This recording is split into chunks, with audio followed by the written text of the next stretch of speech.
y voy a leer los dos primeros versículos. Primera de Juan, capítulo 2, versículo 1 y versículo 2.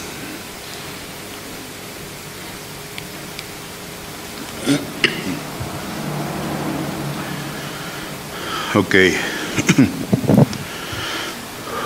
Hijitos míos, estas cosas os escribo para que no pequéis. Y si alguno hubiere pecado, abogado tenemos para con el Padre, a Jesucristo el justo. Y Él es la propiciación por nuestros pecados, y no solamente por los nuestros, sino también por los de todo el mundo. Padre, te damos gracias por esta porción de tu palabra, y te pedimos que tu Espíritu Santo pueda alumbrar los ojos del entendimiento de nuestro corazón, para que podamos recibir hoy una palabra, un consejo tuyo,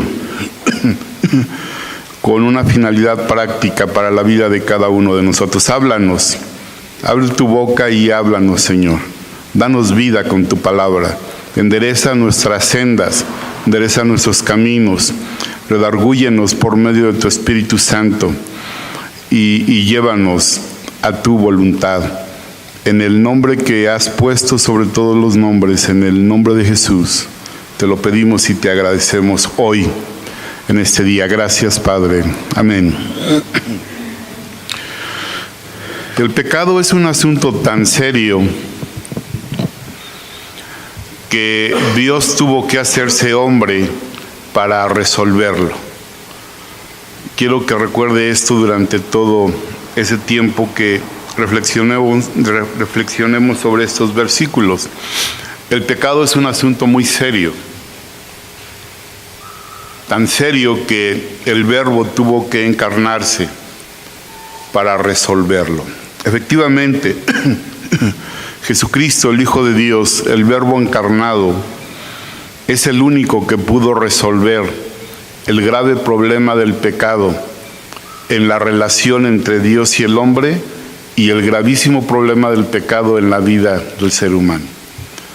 El capítulo 5 de Romanos, en el versículo 12, dice algo que si pasamos así a la ligera por ahí, bueno, pues dice algo, pero si reflexionamos un poco, dice algo terrible.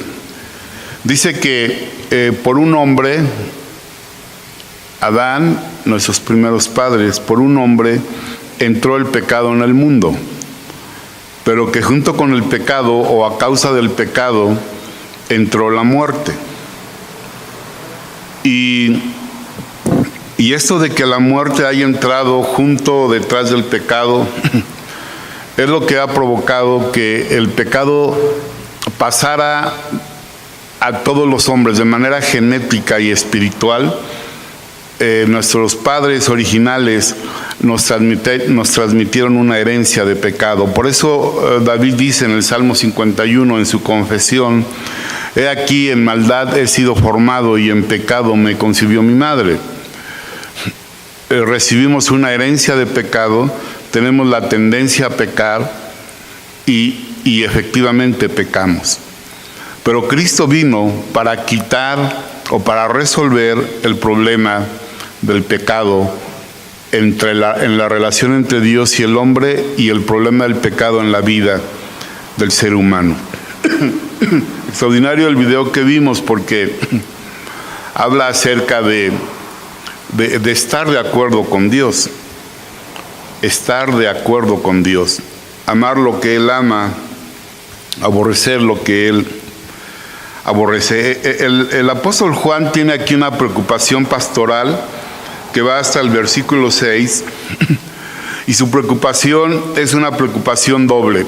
Él quiere que sus hijos espirituales, aquellos a los que él pastorea, sepan dos cosas. Primero, que la voluntad de Dios es que no pequemos. En el capítulo 1 y en el capítulo 2, el apóstol Juan nos revela dos razones por las que escribió esta carta. En el capítulo 1, versículo 3, está la primera razón: ¿Cómo dice?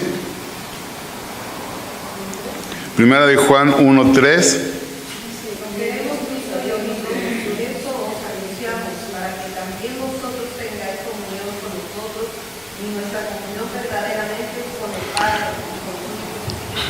Entonces, las cosas que él quiere comentar y quiere escribir es para que nosotros podamos tener comunión unos con otros, pero que podamos tener comunión con Jesucristo y con su Padre a través del Espíritu Santo. Es decir, habla de una comunión horizontal, nosotros, pero que esa comunión tiene que estar basada en una comunión vertical. En realidad, si nosotros no tenemos comunión con Dios, nuestra comunión con los hermanos es falsa. Está sobre bases equivocadas.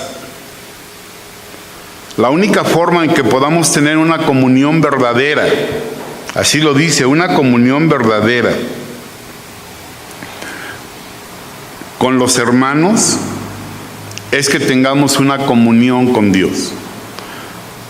Nuestra vida espiritual está ganada por Cristo, pero fundamentada en su desarrollo en nuestra comunión con Dios. Y el versículo 4 entonces nos dice que estas cosas que va a escribir, las escribe ¿para qué? Entonces él tiene una preocupación. El apóstol Juan recibió una revelación sobre todo lo que implicaba la vida cristiana. La primera carta del apóstol Juan se trata de eso. Más adelante va a decir, estas cosas les escribo para que sepáis que tenéis vida eterna. Pero aquí dice que escribe para que nuestro gozo sea cumplido. ¿Qué quiere decir eso? Que él quiere que podamos disfrutar, digamos, el paquete completo de la salvación maravillosa que Cristo ganó para nosotros en la cruz. Que nuestro gozo esté completo. La palabra ahí completo habla acerca de algo lleno que se desborda. Es pleroma o pleromai, y quiere decir que está completamente lleno. Él no quiere que merme ese gozo, Él no quiere que ese gozo baje, porque cuando baja ese gozo, nuestra vida sufre pérdida del plan de Dios para ella. Pero aquí en el capítulo 2, en el versículo 1, nos dice otro propósito para el cual escribe su carta. ¿Cuál es ese propósito? Hijitos míos, estas cosas os escribo ¿para qué? Para que no pequéis. Quiero que tengan todo su gozo completo, lleno, y lo primero que tengo que decirles que tienen que cuidar para que ese gozo no merme es que no pequen. Es decir, si tú pecas como creyente, tu gozo va a tener pérdida. Por eso David, cuando confiesa su pecado en el Salmo 51, le dice o le pide al Señor, vuélveme el gozo de tu salvación. Quizá tú te puedes preguntar en esta mañana, ¿cómo está tu gozo? El gozo de la salvación. Yo recuerdo en el año de 1980, yo trabajaba como vendedor y tenía pocas semanas de que el Señor había tenido misericordia de mí y había escuchado el Evangelio, la palabra de verdad que dice el apóstol Pablo a los Efesios. Había creído en ella y había sido perdonado y nacido de nuevo. Y un lunes después al siguiente día del servicio en una iglesia en la colonia Lindavista, en la calle de Mollendo, fue un día difícil de ventas, no eran las 9 de la noche y yo no había podido vender. Y entonces iba yo caminando hacia el metro por la calle de Baja California, pero yo iba muy gozoso, iba muy contento. Y hagan de cuenta como que de repente me detuve y así como si me viera yo desde arriba, hice un análisis panorámico del día. Dije, bueno, ¿por qué estoy contento, no? Y entonces me acordé, es que yo iba cantando o tarareando o cantando, pues ya eran las 9, ya la gente no me podía escuchar. Aquel canto, a lo mejor los hermanos se recuerdan. Cuando vine a tus plantas, Señor, solo había en mi alma un dolor. Mas ahora que ya vivo en ti, dulce paz he podido alcanzar. Cuando triste en pecado me vi, sin consuelo para mi dolor, fue tu mano preciosa, Señor, la que me salvó y me dio bendición. Decía, mi buen Jesús, aquí me tienes a tus pies, dándote gracias por lo que has hecho por mí. Me diste dulce paz, consuelo en mi aflicción. Solo te ruego que me ayudes a vivir constantemente en pureza y santidad. Yo solo sé que de tu mano, mi Señor, he de llegar a la morada celestial. Y entonces yo empecé a llorar y dije, híjole, yo no conocía esto, ¿no? Yo no conocía el poder tener gozo en medio de un día difícil. Porque la salvación nos llena de gozo. Y cuando David pecó, el gozo se fue. Porque cuando pecamos, el gozo se puede ir. Y por eso dice el apóstol Juan, hijitos míos amados, les escribo esto para que no pequen. No dejen que el gozo se vacíe. Entonces, lo primero que el apóstol Juan, su primera preocupación pastoral es: Dios no quiere que peques. Usted tiene que llevarse esto hoy. Dios no quiere que peques. Si alguien se está preguntando, ¿cuándo? Nunca. Eso es lo que Dios quiere. Cada que nosotros pecamos, lastimamos el corazón de Dios. Dios no quiere que pequemos. La historia de aquel profeta extraño, pero profeta, Balaam, en el capítulo del 20 al 23 del libro de Números, es una historia que nos enseña algo o un principio. Dios tiene una voluntad soberana, lo que Él quiere. Y aquí nos está revelando su voluntad soberana. No peques. Él es un Dios santo. El pecado le ofende. El pecado es una infracción de su ley. El pecado es una mancha en el ser humano, es una mancha en el mundo. Cuando pecamos nos manchamos y ensuciamos al mundo. La voluntad soberana de Dios es que no pequen. Ahí fueron a sobornar al profeta para que maldijera al pueblo, bajo el entendido de que todo lo que un profeta verdadero dice se cumple. Entonces Balac, que era el rey de Moab, dijo: pues le voy a pagar dinero a Balaam, que maldiga al pueblo de Dios, al pueblo de Israel, y que el pueblo sufra. Y entonces Balaam fue y le preguntó a Dios: oye, me vienen a ofrecer dinero para maldecir al pueblo, voy con ellos. ¿Ustedes qué creen que le dijo Jehová?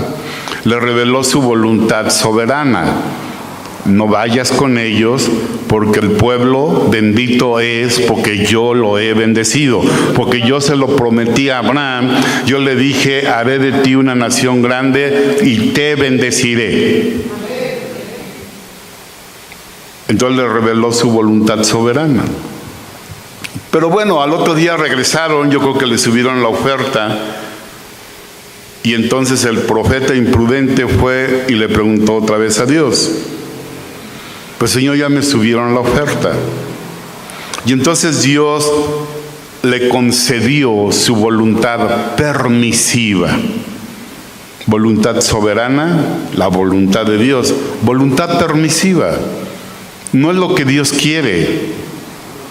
pero lo va a permitir. Como cuando le dijeron a Jesús acerca del divorcio y le plantearon ahí una pregunta medio tramposa, y entonces les dijo, pero al principio no fue así. Y le dijeron, pues Moisés nos dio carta de divorcio. Y entonces les dijo, sí, por su necedad. La voluntad permisiva de Dios. Hoy tú debes de saber que la voluntad soberana de Dios es que no peques. ¿Cuándo? Nunca. Hay una voluntad permisiva. Y entonces Balaam fue con esos emisarios de Balac con toda la intención de recibir el soborno y maldecir al pueblo. Pero el camino de la voluntad permisiva de Dios es peligroso para el ser humano. Y cuando iba en un asna, cuando iba cabalgando en un asna, el asna empezó a hacer cosas extrañas. No quería seguir adelante. En algún momento, en una angostura, se pegó a la pared y raspó la pierna del profeta. El profeta se enojó y después la burra se echó. El camino de la voluntad permisiva de Dios. En el camino de la voluntad permisiva de Dios pasan cosas extrañas que suceden porque Dios quiere llamar nuestra atención, que nos salgamos de ese camino.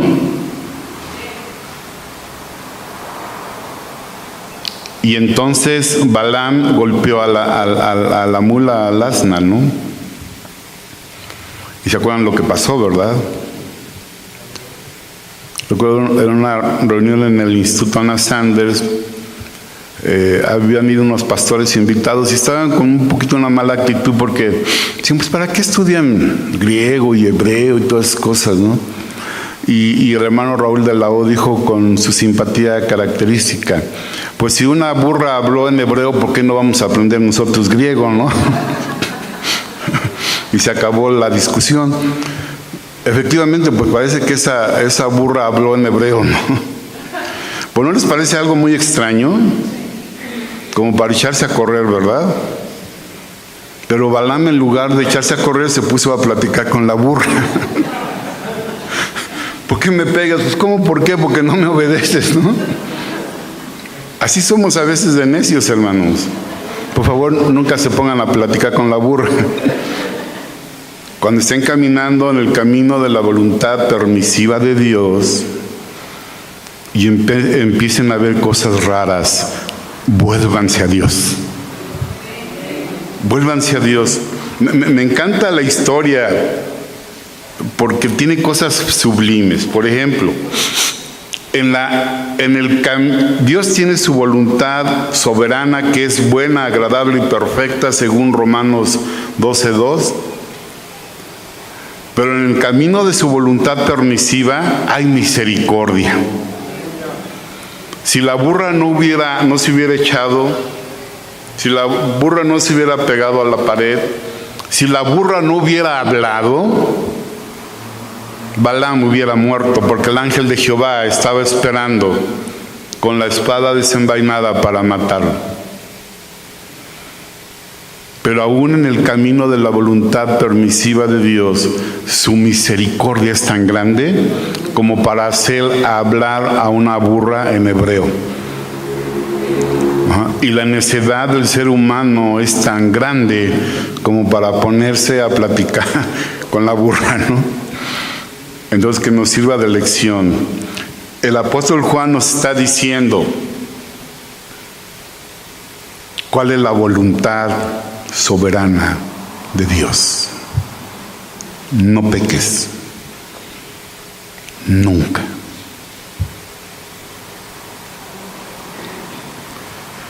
Dios nos conoce. En el video escuchamos, ¿verdad? Y es verdad. Él nos conoce. Él escudriña nuestros corazones. Y porque Él nos conoce, es la razón por la que está la segunda parte del versículo. Vean si no parece extraño. Hijitos míos, estas cosas os escribo para que no pequéis.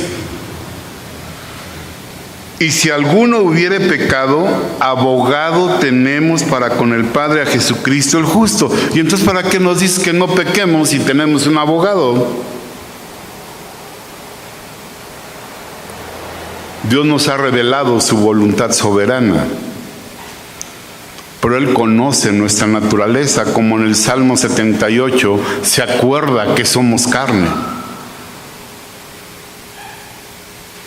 Y entonces, si la primera preocupación del apóstol Juan como pastor es decirles a sus ovejas, decirles a sus hijos espirituales que la voluntad soberana de Dios es que no pequen, como Dios los conoce y se los reveló y sabe que van a pecar, no quiere que cuando pequen el diablo los haga pedazos.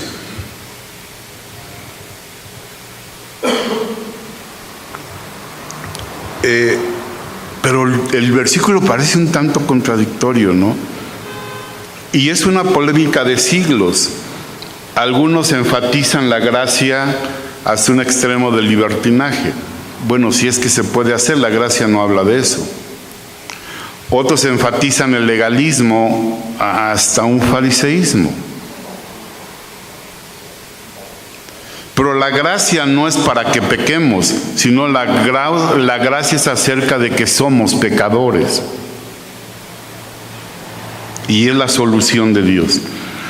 Entonces, estas dos cosas que el apóstol Juan usa como objetivo al escribir lo que está escribiendo, parecen contradictorias, pero no lo son. Si nosotros vemos el versículo 3, dice, y en esto sabemos que nosotros le conocemos si guardamos sus mandamientos. Vean cómo tiene que ver con conducta, santidad. El que dice, yo le conozco y no guarda sus mandamientos, el tal es mentiroso. Y la verdad no está en él. Fuertes palabras, ¿verdad? Pero el que guarda su palabra, en este verdaderamente el amor de Dios se ha perfeccionado. Por eso sabemos que estamos en Él. El que dice que permanece en Él debe andar como Él anduvo. Clarísimo, ¿verdad? Pues no tanto, porque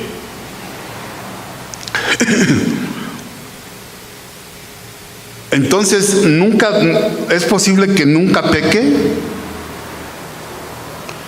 Hay en el capítulo 3 de esta carta un versículo que algunas iglesias lo usan para celebrar un año más sin pecar. Versículo 9 del capítulo 3. Todo aquel que es nacido de Dios no practica el pecado, porque la simiente de Dios permanece en él y no puede pecar porque es nacido de Dios.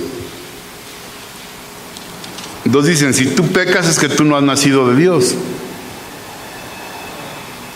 Y como hemos nacido de Dios, entonces nosotros no pecamos. Pues es también una enseñanza falsa. Porque el mismo Juan nos dice en el capítulo 1, en el versículo 7, pero si andamos en luz como Él está en luz, tenemos comunión unos con otros, y la sangre de Jesucristo, su Hijo, nos limpia de todo pecado. ¿Por qué es necesario que la sangre de Jesús nos limpie si no pecamos? Pero vean el versículo 8, si decimos que no tenemos pecado, nos engañamos a nosotros mismos y la verdad no está en nosotros. Y versículo 10, si decimos que no hemos pecado, le hacemos a Él mentiroso y su palabra no está en nosotros. Oye, Juan, pues decídete, ¿no? O sí o no. Pues no, es que no es tan sencillo. La voluntad soberana de Dios es que no pequemos nunca, pero Él sabe que vamos a pecar, porque todavía no somos lo que hemos de ser. Capítulo 3 de Primera de Juan, versículo 2. Amados, ahora somos hijos de Dios. ¿Qué significa eso?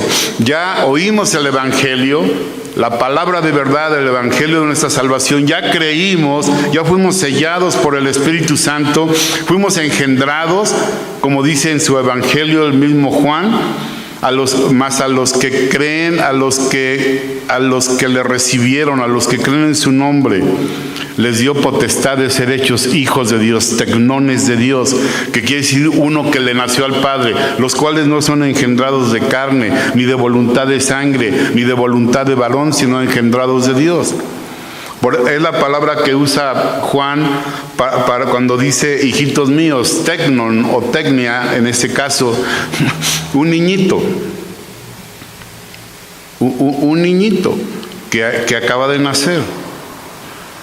No pequen. Dice, pero en el 3:2 dice, ya somos hijos de Dios, gracias a Dios. Nuestros pecados han sido perdonados, hemos nacido de nuevo, estaremos con el Señor. Pero luego dice, pero aún no se ha manifestado lo que hemos de ser, estamos en un proceso.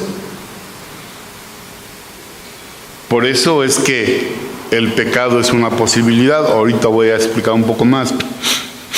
Estamos en un proceso, pero luego dice, pero sabemos que seremos semejantes a Él cuando Él venga, porque le veremos tal como Él es. Entonces es un proceso de 3 pasos, llegar a ser hijo de Dios. Cuando creímos al Evangelio, fuimos engendrados como hijos de Dios, como tecnones. Luego, estamos en un proceso, todavía no se ha manifestado. Segunda de Corintios 3:18 describe ese proceso. Así todos nosotros, mirando como por un espejo la gloria del Señor, somos transformados de gloria en gloria, así como a la imagen del Señor por su Espíritu. Es decir, el Espíritu toma todo aquello que tú buscas para tener contacto, para tener los medios de gracia. Toma el momento que tú lees la Biblia, que tú reflexionas sobre la palabra, que tú oras, que tú vienes a la iglesia, que tú alabas a Dios. Toma esos momentos y los usa para irte transformando a la imagen de Jesús.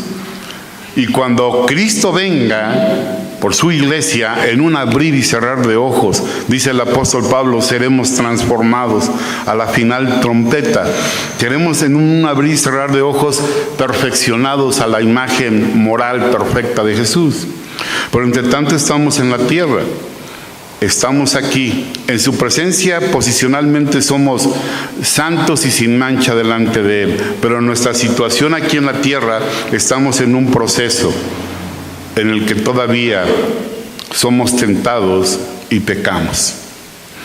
Es lo que está hablando Juan. Entonces dice estas 2 cosas, ¿sí? Dios no quiere que peques. Pero quiero decirles algo aquí acerca de este verbo pequéis. En el lenguaje que se escribió el Nuevo Testamento, bueno, como en todos los idiomas, pero en el griego koiné es muy importante tres aspectos del verbo. El tiempo en el que está escrito, o el tiempo en el que aparece, la voz y el modo. El tiempo nos dice cómo sucedió la acción. La voz nos dice qué relación tiene la acción con el sujeto. Y el modo nos dice algún aspecto muy importante de la acción del verbo. Por ejemplo, si es algo imperativo, una orden, si es algo real que ocurre, o si es una posibilidad. El modo subjuntivo describe un verbo como posibilidad. El modo en el que aparece ese término pequéis, que tiene que ver con la palabra amartia, pecado, ese verbo está en modo subjuntivo, es decir, hay una posibilidad. Dios sabe que te vas a enfrentar a una posibilidad. Cada que eres tentado te vas a enfrentar a una posibilidad.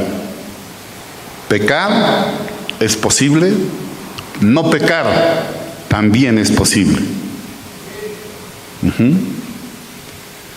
Y en el capítulo 1 de la carta de Santiago, un poquito atrás, Santiago dice algo muy interesante acerca de esto. Versículo 12. Bienaventurado el varón que soporta la tentación, es decir, la tentación va a venir. Es inevitable, la tentación va a venir. ¿Cuándo se va a acabar la tentación? Cuando Cristo venga. De aquí hasta que Cristo venga, la tentación en algún momento va a venir. Es verdad que nosotros a veces la buscamos. Jesús dio una recomendación, a ver si la quiere seguir. Velad y orad para que no entréis en tentación.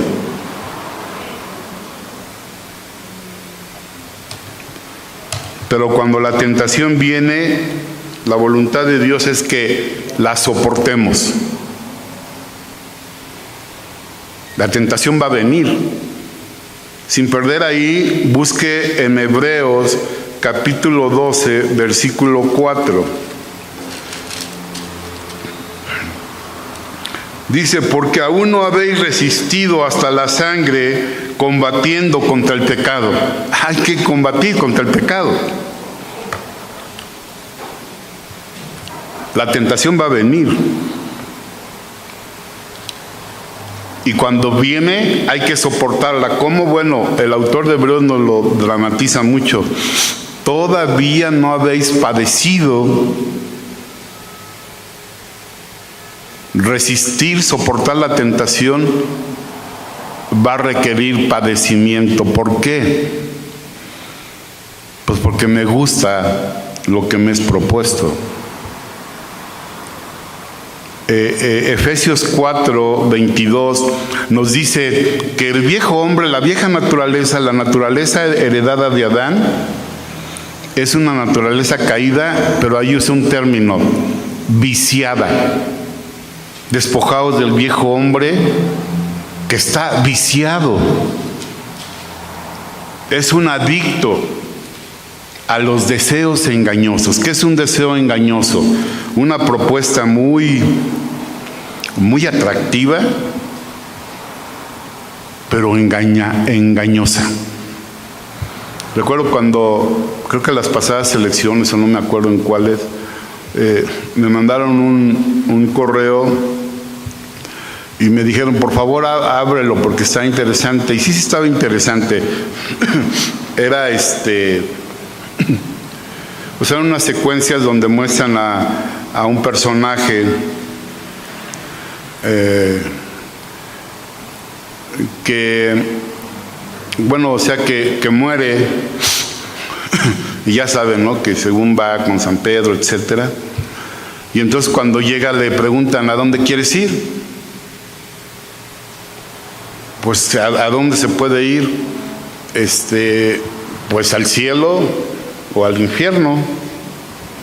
Pues, ¿qué escogería? Bueno, entonces le dice, oye, pero no puedo echar así un vistazo, la decisión es muy importante. Sí, si quieres, ve 5 minutos al cielo y luego me dices. Si ya va al cielo, se supone que era un político, ¿no? Y ya baja y que le dice, ¿qué tal está? No, pues está bien, sí está bien, dice, pero pues a lo mejor quiero ver cómo está ahí abajo, ¿no?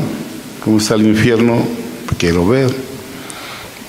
Sí, está bien, 5 minutos allá, ¿no? Y ya se ve un elevador, se abren las puertas y algo maravilloso, playas, palmeras, mujeres hermosas, sus amigos. Y ya sube y le dice, no, yo creo que allá abajo, ¿no? ¿Seguro? Sí, seguro. Y entonces ya baja en el elevador y se abren las puertas y está aquello horrible, espantoso. Y sale ahí uno de sus amigos todo andrajoso y le dice, oye, ¿qué pasó? ¿Y las chavas y las palmeras? No, dices que estábamos en campaña, ahorita ya votaste. Entonces, bueno, por favor, elija bien cómo vota. Bueno, yo lo uso como ilustración de que el viejo hombre está enviciado con deseos engañosos. Despójate de él, por eso dice Pablo. Por si volvemos a Santiago, versículo 12, bienaventurado el varón que soporta la tentación, porque cuando haya resistido la prueba, recibirá la corona de vida que Dios ha prometido a los que le aman. Versículo 13, cuando alguno es tentado, no diga que es tentado de parte de Dios, porque Dios no puede ser tentado por el mal, ni él tienta a nadie, sino que cada uno es tentado cuando de su propia concupiscencia es atraído y seducido. Un deseo, y en este caso un deseo desordenado. Entonces vea cómo es un proceso. Entonces la concupiscencia, después que ha concebido, da a luz el pecado. Lo ejemplifica como una relación íntima. Es atraído, es vencido y nace un niño, el pecado.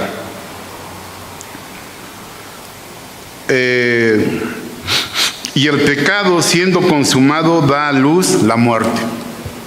La paga del pecado es muerte. El resultado del pecado es muerte. Por el pecado entró la muerte en el mundo. Entonces, el apóstol Juan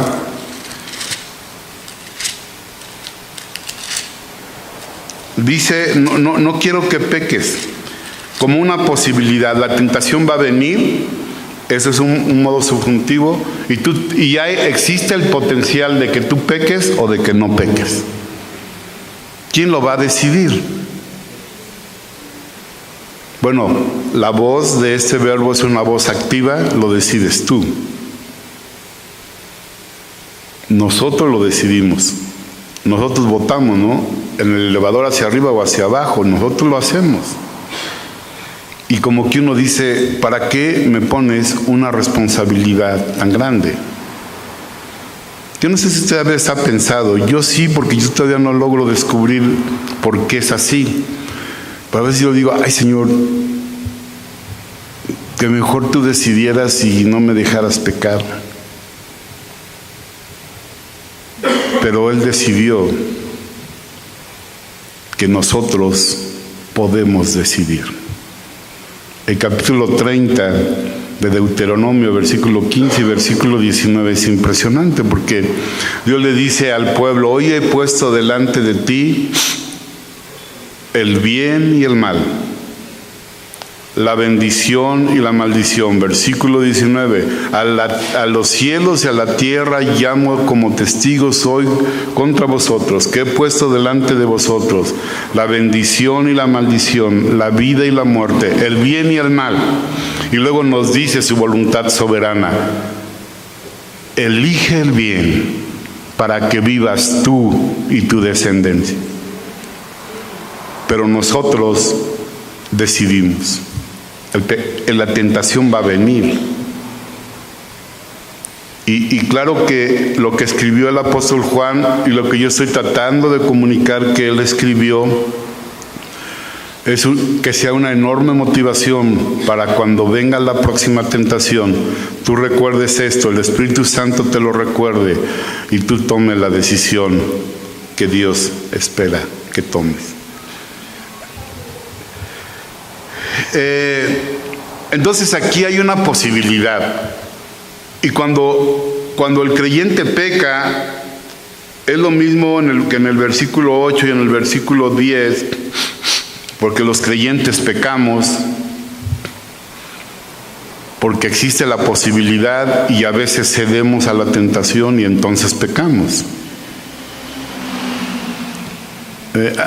Hay pecados de comisión, también hay pecados de omisión. El apóstol Pablo escribió, al que sabe hacer lo bueno y no lo hace, le es pecado. Es más, si lee 14:23 de Romanos, es muy, muy fuerte eso, pero dice que todo lo que no proviene de fe es pecado. Cuando venga la tentación, tú puedes resistirla. en el nombre de Jesús.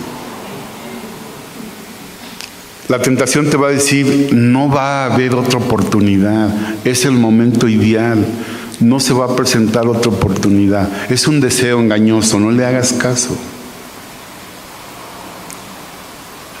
Di, esta vez, no. Y entonces te va a decir, y mañana no sé, mañana no sé. Es un principio que usan los alcohólicos anónimos, ¿no? Pero que aparece en el capítulo 6 de Mateo, en el versículo 34. Bástele a cada día su propio afán. Y de ahí se deriva un corito así, medio ranchero, pero que el mensaje es muy bonito porque dice, un día a la vez, mi Cristo, es lo que pido de ti, dame la fuerza para vivir, un día a la vez. Cuando venga la tentación, hoy no. Y te va a decir, mañana, no sé, porque si le decimos, pues mañana a lo mejor ya nos enredó. Hoy no. Hoy quiero obedecer a Dios. Hoy quiero descubrir, como dice Romanos 12:2, quiero descubrir la voluntad de Dios que es buena, es agradable y es perfecta. Y voy a ser fortalecido. Entonces, aquí habla del pecado del creyente como una posibilidad y una cosa que va a estar ocurriendo. Va a ocurrir. La tentación va a venir, a veces vamos a resistir, a veces vamos a ser vencidos. ¿Quién lo decide eso, hermanos? ¿El grupo de oración? ¿El pastor? ¿Dios? Nosotros. Ajá. Y entonces, como sabe Dios y sabe el apóstol que eso va a suceder, no quiere que el diablo maneje nuestro pecado y nuestra culpa. Lo quiere manejar él.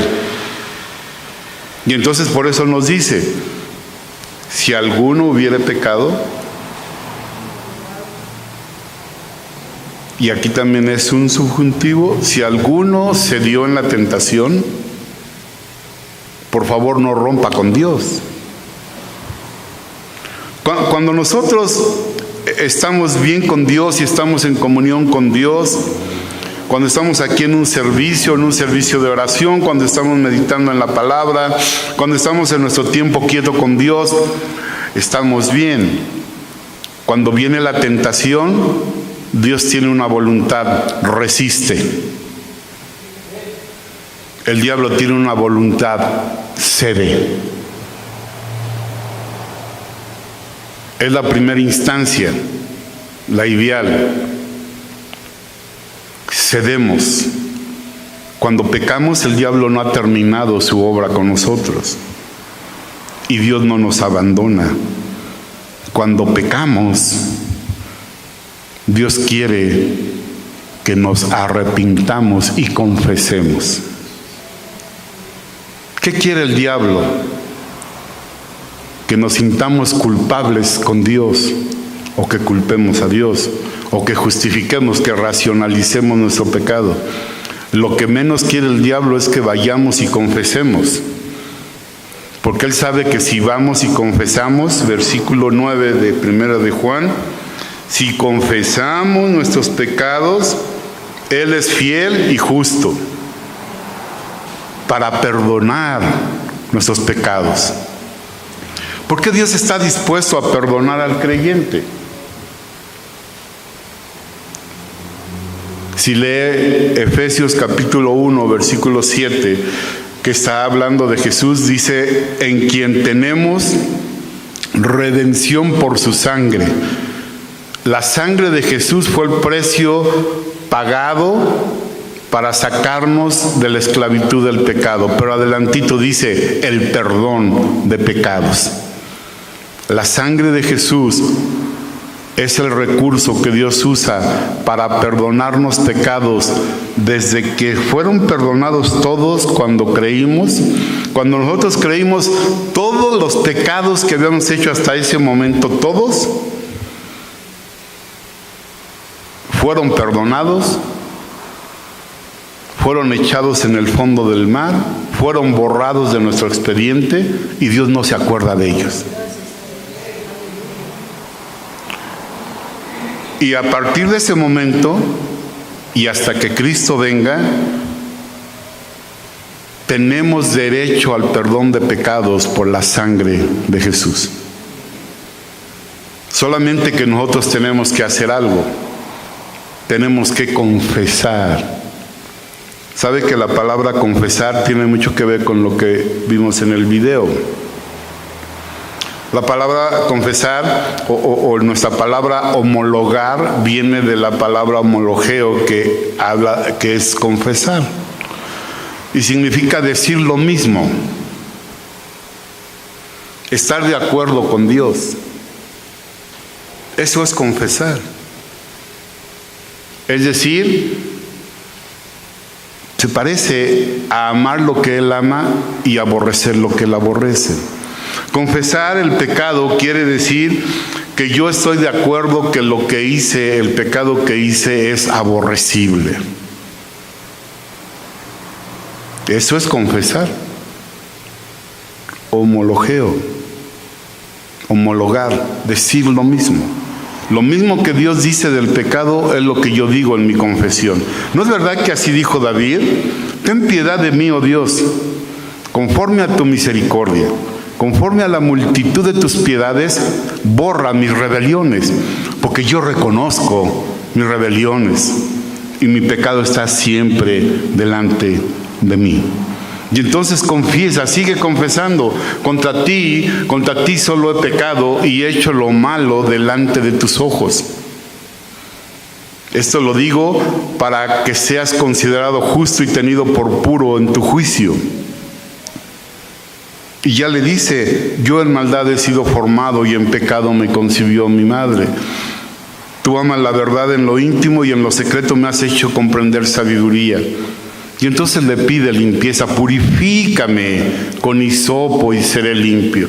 Lávame y seré más blanco que la nieve. Porque aquí dice algo maravilloso en el versículo 9. Si nosotros confesamos nuestro pecado, si nosotros estamos de acuerdo con Dios que ese pecado es algo terrible, algo espantoso, algo asqueroso, algo que ahora nos avergüenza, entonces Dios no solo nos perdona, sino que nos aplica la sangre de Jesús y nos limpia.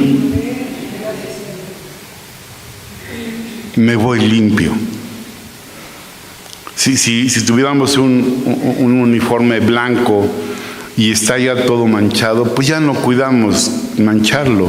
Pero si nos lo entregan limpiecito, vamos a tener una gran motivación para cuidarlo, ¿verdad?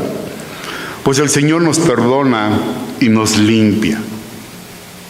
Acuérdense que todo eso es porque Juan está preocupado por dos cosas.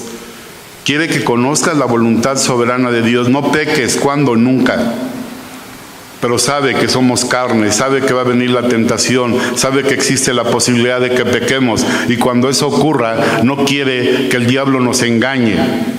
Porque vean un versículo maravilloso, si lo pueden poner aquí, es 1 Corintios 10:13.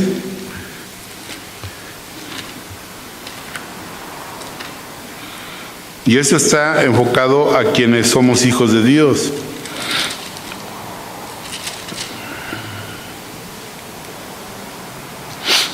No os ha sobrevenido ninguna tentación que no sea humana, pero fiel es Dios, que no os dejará ser tentados más de lo que podéis resistir, sino que dará también juntamente con la tentación la salida para que podáis soportar. Es decir, cuando el creyente peca, el diablo le viene a decir, se acabó todo, ya no hay salida, ya no hay regreso. No es cierto.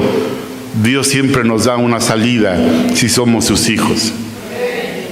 Y la salida la está mencionando el apóstol Juan. Cuando tú peques, quiero que por favor recuerdes que tenemos un abogado.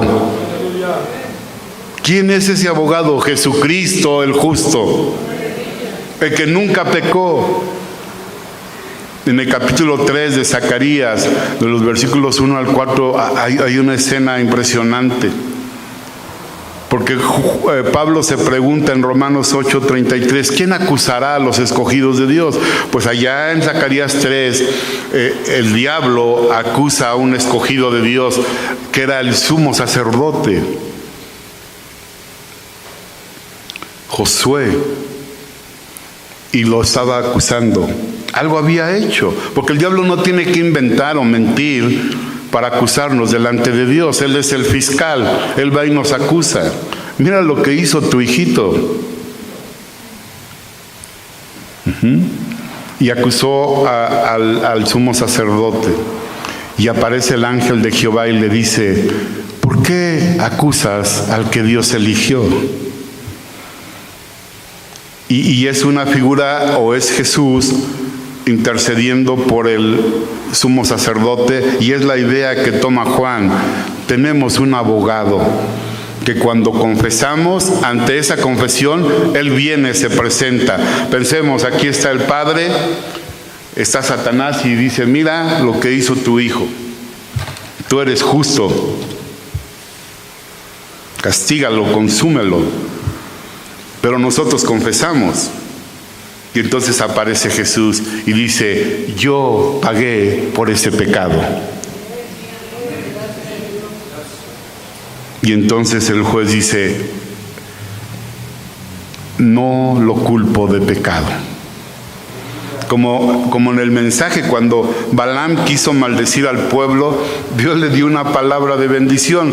Y entre esa bendición había una parte que dice, miren a mi pueblo, no he visto iniquidad en él. Y eran unos malvados. Pero era un tipo de cómo ahora Dios nos ve en Cristo. Cuando nosotros confesamos, que no se te olvide esto, el poder de la confesión de pecados del creyente. Cuando nosotros confesamos, Cristo, nuestro abogado, aparece y no hay pecado que no pueda ser perdonado ante su intervención. Entonces es maravilloso, ¿no crees que Dios nos dice, yo no quiero que peques nunca, pero si pecas,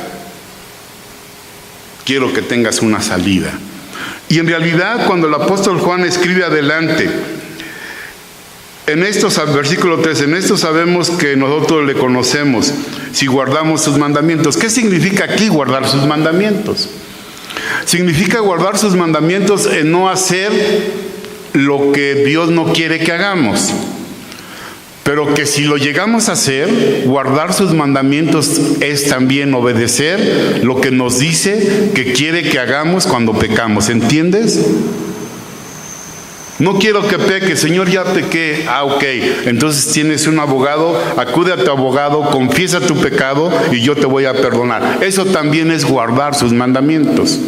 Eso también es guardar su palabra, como dice el versículo 4. El que dice, yo le conozco y no guarda sus mandamientos, el tal es mentiroso y la verdad no está en él. Entonces hay un mandamiento que yo guardo para mantenerme en la voluntad soberana de Dios. ¿Está claro? Pero cuando yo me salgo eventualmente de esa voluntad y me meto a su voluntad permisiva, hay otro mandamiento que yo necesito cumplir. Ya no cumplí con la justicia. Hace algunas semanas tuve el privilegio de predicar aquí sobre el pecado de David y yo mencioné Miqueas 6:8, donde habla de 3 balanzas en las que Dios pesa al ser humano, evalúa al ser humano, hacer justicia.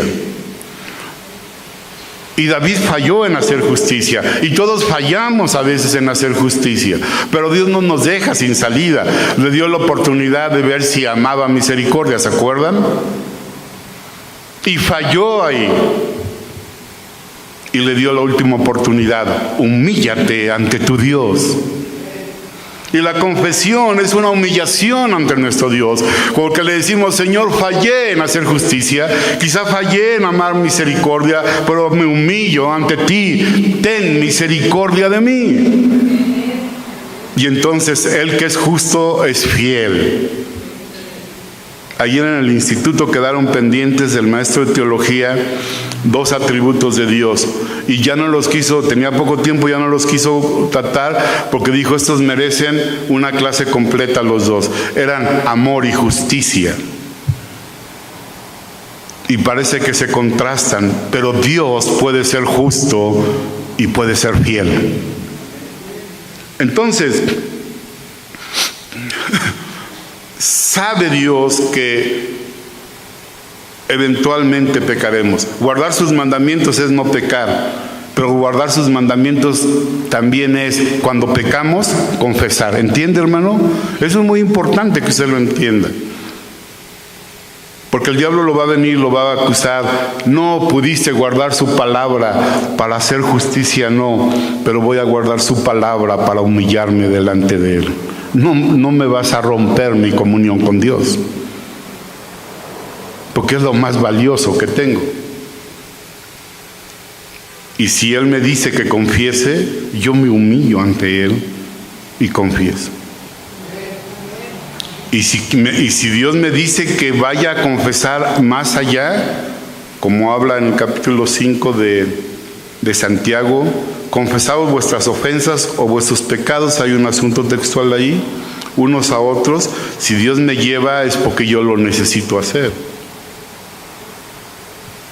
Ok, entonces quedó claro este punto, hermanos.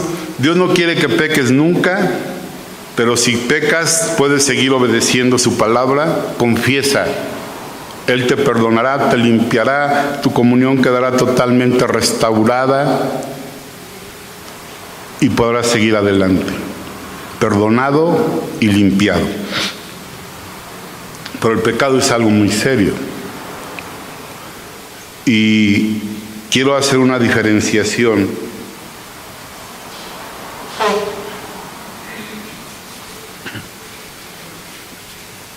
entre pecar en un modo de subjuntivo como una posibilidad y pecar de otra manera. Así es que vamos al capítulo 3, la primera de Juan, versículo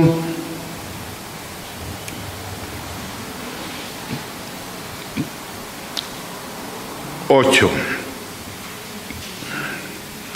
El que practica el pecado, ¿qué? ¿A quién les está escribiendo? A creyentes.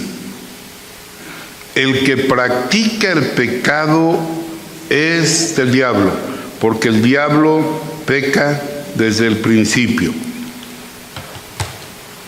¿Por qué? El estudio de la forma verbal nos da la solución. Aquí practicar está en modo participio. ¿Qué significa ese modo participio? Me gusta decirlo así. El participio en griego es un verbo comiéndose al sujeto. El sujeto, digamos, soy yo. El verbo es practicar, en ese caso, practicar el pecado. Y hay una diferencia a que yo peque eventualmente, o entre que yo peque eventualmente, a que mi estilo de vida sea pecar continuamente. ¿Entienden la diferencia? Y es probable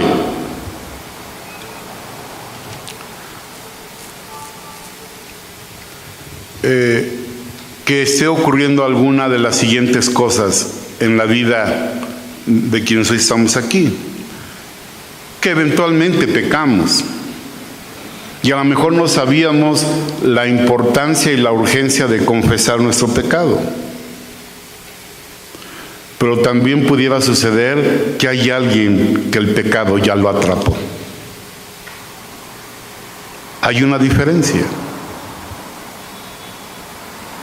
Algo que el creyente practica.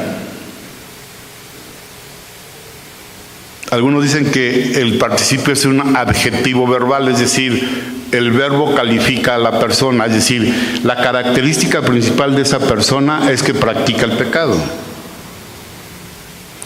Por eso yo digo que es como un verbo, así como el Pac-Man, un verbo que se come al sujeto, se come a la persona. Una ocasión una persona me dijo hace muchos años,